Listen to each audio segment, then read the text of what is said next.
Nagtataka ka ba kung bakit hanggang ngayon wala ka pa ring ads on Reels?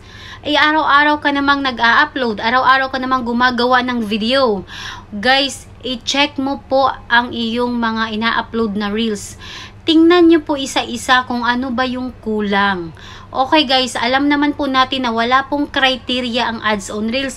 Anytime po pwede ka pong magkaroon at maimbitahan dyan. Kasi wala po siyang followers na dinidiman, walang views na didiman. So, kahit less than 1K lang po ang followers mo, ay pwede ka pong magkaroon ng ads on Reels. Guys, i-check mo ang video mo kung ito ba ay quality at original. Quality guys, ibig sabihin hindi blurred ha, malinaw, at dapat original, ikaw yung may gawa at hindi ka kumuha. And guys, eto dapat naka-vertical po ang size. Ganon, patayo po siya ha.